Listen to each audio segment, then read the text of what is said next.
propuesta que hoy incluyó un corte en la zona, creo que son varios cortes en realidad, pero uno en la zona de Ñacanguazú, ahí un poquito en proximidad de Jardín América, donde se manifestaron también un grupo de docentes. Ahí hay un puente sobre un arroyo y prácticamente no hay otro lugar por donde pasar. Ahí. El arroyo se llama justamente Ñacanguazú, ¿no? Está en línea Ezequiel Ferreira, que es integrante de la agrupación Conti Santoro y también parte del Frente de Trabajadores de la Educación en Lucha, que está regresando justamente de esa zona. Ezequiel, muy buenas tardes, ¿cómo estás? Miguel Riquelme, Alicia Rivas, te saludamos desde la radio de la universidad. Hola, buenas tardes Miguel, buenas tardes Alicia, y bueno, desde ya muchas gracias por el espacio. Efectivamente, hoy como trabajadores de la educación estamos desarrollando un segundo día de paro y bueno, los motivos por los cuales se desarrolló la convocatoria es, por un lado, la cuestión salarial, que tenemos los salarios planchados, desde el mes pasado no tuvimos aumento, y desde la primera mitad del año, que fue donde logramos un aumento sustantivo, no volvimos a tener una recomposición significativa, al punto de que hoy el salario inicial se ubica en los 500.000 pesos, frente a una canasta básica que ronda el 1.200.000 según ATINDEC, y un salario de máxima antigüedad de 636.000 pesos, es decir, solamente 100.000 pesos de diferencia con una docente que realizó toda su carrera, y sumado a otro problema que, bueno, estamos atravesando los trabajadores de la educación, que con el tema de la elevación a juicio oral de dos compañeros de CTA, Mónica Gurín como Leandro Sánchez, por una causa en la cual el gobierno busca disciplinar a los trabajadores que protestamos, digamos, con una causa que se abrió donde se acusa de se individualiza en primer momento, digamos, la herramienta que toma el gobierno es individualizar la protesta en estos dos compañeros, donde se los acusa de desobediencia, sin contar, digamos, que en realidad de todo esto fue un proceso asambleario en el cual los docentes resolvimos y, bueno, buscando disciplinar la protesta social, atacan a estos compañeros de esta forma, en un cuadro que no es propio del sector docente, sino que en la misma provincia tenemos otros trabajadores, que, como el caso de los trabajadores de la policía, que están encarcelados hace ya poco más de 50 días, creo que se estaría cumpliendo esta semana, y en una tendencia nacional, porque así como en Misiones se está criminalizando y persiguiendo a los trabajadores que protestan, también recordarán el jujeñazo de hace 2 años, si no mal recuerdo. Este año se está procediendo, digamos, con el avance de las causas que habían abierto a varios colegas docentes en ese momento. También tenemos el caso de compañeros de ANSAFE, que fue bastante polémico, digamos, que fueron detenidos en sus casas luego de haberse manifestado contra el veto a la ley de movilidad jubilatoria. Hoy los compañeros ya no están más detenidos, pero sin embargo el proceso judicial continúa. Es decir, estamos en un cuadro en el cual tenemos un proceso de ajuste salvaje, descargado por los gobiernos provinciales y el gobierno nacional, que recortó gran parte de nuestro salario, que el presupuesto del año que viene para educación ya viene a la baja, viene en 0,88, hay una caída importante de lo que es el presupuesto de este año. Y además de esta cuestión, digamos, que es el recorte de nuestras condiciones salariales, también el disciplinamiento por parte de la protesta, de la judicialización de causas. Por Mira, siguiendo en esa línea de análisis, en estos días, desde principios de mes hasta aquí, mucha gente nos ha contado que este mes cobraron en el recibo menos que el mes anterior. Y cifras que van desde los 10.000 a los 30.000 pesos menos. O sea, comparando recibo contra recibo, y esto es un caso muy generalizado. ¿Esto les llega a los dirigentes gremiales como denuncia? ¿Hay alguna explicación de esto?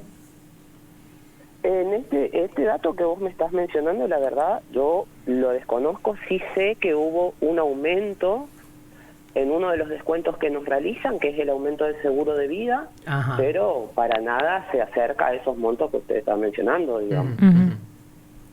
Es decir, que hay que ir también relevando un poco de qué se trata esa disminución del salario. Claro, porque, a ver, para seguir un poco en esa línea de razonamiento, si los salarios están planchados, pero te aumentan el descuento por rubro A, B o C, cobras menos, o sea, es un hecho. Sí, cobras menos.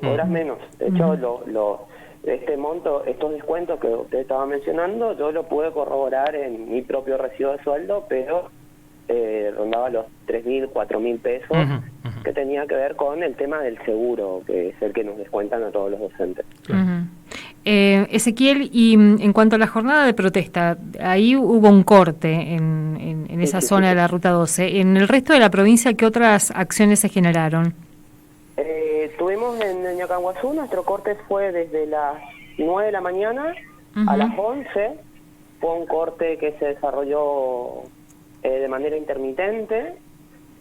Confluimos zonas de Jaén América, Pipó, San Ignacio, fuimos algunos colegas de Candelaria, Santa Ana, y también en Monte Carlo se desarrolló un corte total a la altura de la Rotonda, si no mal recuerdo. Para hoy a la tarde, ahora a las 6, va a haber una concentración en la Plaza 9 de Julio, y también a las 7 de la tarde va a haber una concentración en Oberá, en la plazoleta Güemes, y a las 6:30 los compañeros de Bernardo Irigoyen se van a reunir en la Plaza San Martín, que entiendo que es la plaza central del pueblo. ¿Y qué se está escuchando en estas instancias de discusión, de asambleas y demás? ¿Qué aparece? Y el común denominador es la situación salarial, digamos, que no es nuevo, dado que nos falta más de la mitad de nuestro salario para poder cubrir la canasta básica total, que además es una canasta que contempla lo necesario para poder vivir, para reproducirnos biológicamente, o sea, comer y demás, no incorpora los otros rubros que como trabajadores de la educación gastamos, que son fotocopias, material didáctico y demás cuestiones, que sobre todo a esta altura del año se comienza a hacer sentir mucho más, dado los cierres de años y demás, donde los docentes se nos solicita, digamos, que pongamos en nuestro bolsillo para garantizar el cierre del ciclo escolar en los distintos actos. Y por otro lado, el tema de la criminalización a los compañeros, que eso es un tema gravísimo, digamos, porque si bien las denuncias no es algo recurrente, digamos, por parte de este gobierno, pero ya la elevación a juicio oral marca un antecedente que no visto, según entiendo, en la historia de nuestro sector acá en la provincia de Misiones. Por lo tanto, en ese sentido, la alerta constante para que estas causas no avancen. Ezequiel, bueno, seguramente vamos a volver a charlar. Hoy continúa, como decías ahí, también las acciones esta tarde, tanto en Posadas como en otros puntos del país. ¿Hay alguna mesa que esté anticipándose? ¿O más acciones previstas? Sí, vamos por las acciones, primero vamos por la mesa. Sí.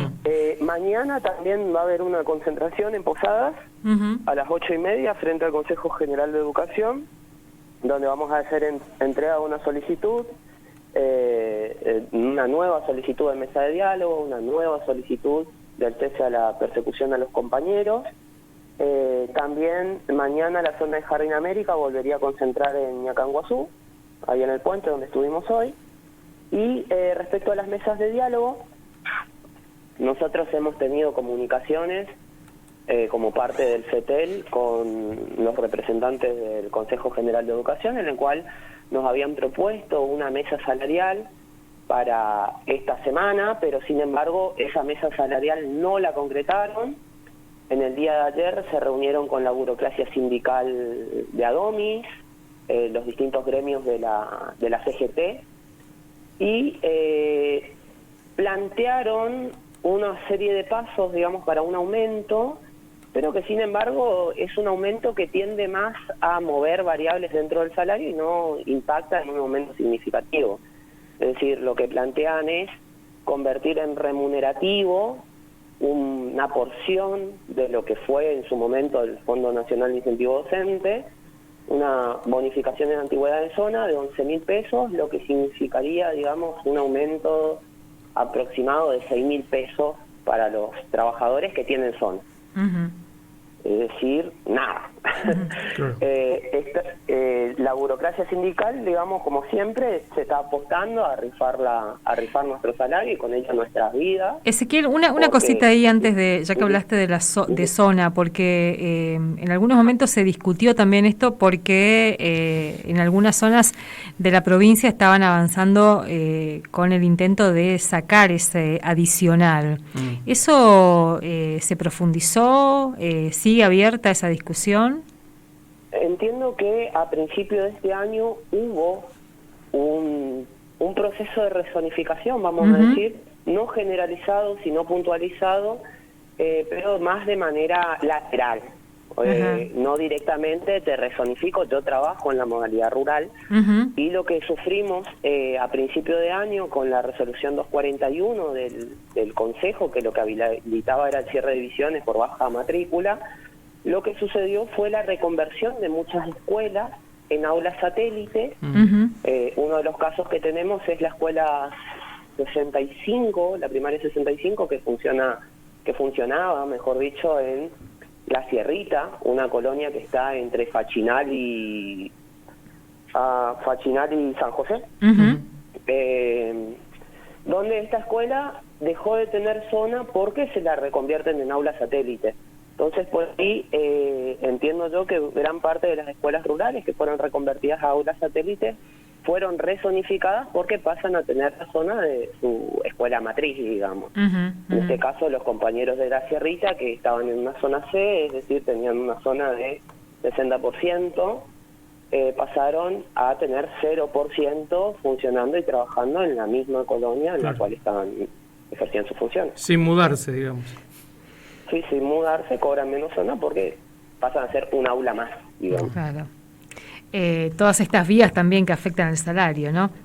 Ezequiel. Completamente, y la educación de los chicos, porque hay escuelas en las cuales se reconvirtió la escuela en aulas satélites, y hay otras, como una extensión de un NENI, que es el NENI 2662, que funcionaba en Colonia Taranco Grande. Ese NENI a principios de este año se cerró, y los niños de la colonia de Taranco Grande hoy no tienen más NENI, y se tienen que trasladar si quieren completar su escolaridad a otras colonias que están alrededor de 15 y 17 kilómetros de distancia, digamos, algo que por un lado es difícil el traslado, y por otro lado, por la misma lógica de vida de la familia rural, implica un doble esfuerzo, digamos, porque sabemos que estos compañeros llevan a sus niños a la escuela y después se van a la chacra. Claro. Todo un tema ese para en algún momento también como mapear un poco qué está pasando con las escuelas en distintos puntos de la provincia, que en algún momento estaba como bastante más presente, pero está bueno en algún recuperar eso. Ezequiel, mil gracias por este tiempo. No, muchas gracias a ustedes por la comunicación, y bueno, seguimos en contacto. Hasta y luego. Recordar nada más las convocatorias para Posadas, que bueno, supongo que la mayoría no está escuchando en Posadas, hoy a las 6 de la tarde en la Plaza 9 de Julio, y mañana a las 8:30 frente al Consejo General de Educación. Muchas gracias, hasta luego. No, muchas gracias a ustedes. Chao, chao. Ezequiel Ferreira, de la agrupación Conti Santoro, del Frente de Trabajadores de la Educación en Lucha, y en este caso